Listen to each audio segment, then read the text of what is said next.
Di Masjid Al-Markas Al-Islami Makassar, pada setiap bulan Ramadan, selain dipadati oleh jamaah juga para pedagang yang memanfaatkan kehadiran para jamaah di masjid ini.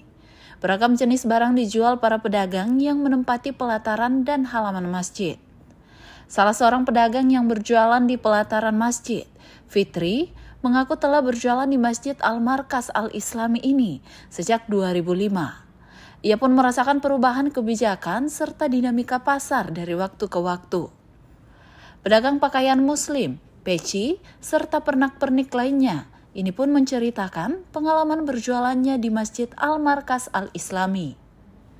Fitri menyebut jika awalnya ia berjualan di lantai 1 masjid, sebelum akhirnya dipindahkan ke lokasi baru di pelataran masjid sekitar 6 bulan lalu, karena penataan area perniagaan oleh pengelola masjid. Dari sekitar 2005 ya Kak sudah berjualan di sini. Jadi semenjak masjid ini awal-awal penjual di dalam kan kita bergeser dari dalam. Kita pertama di lantai 1 karena perbaikan dan ada kebijakan pengurus, kita dikasih geser keluar. Dan sekarang ini ada lokasi baru, sekitar 6 bulan kami menempati di sini. Fitri mengatakan alasannya menjual pakaian dan pernak-pernik muslim karena lokasi berjualannya yang berada di masjid. Selain itu, waktu buka jualannya juga mengikuti waktu ibadah di masjid, yakni sejak pagi hari hingga selesai pelaksanaan salat tarawih 20 rakaat di masjid ini.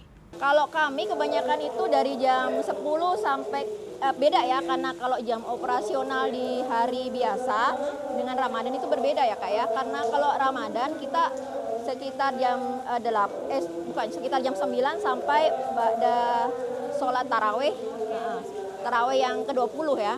Karena di sini kan kalau Al-Markas ada 2 ya, ada tarawih 8 dan tarawih ke-20. Jadi kami memutuskan biasa sampai tarawih ke-20 karena pengunjung setelah itu kan berangsur-angsur sunyi sekitar sini, pindah ke depan ya.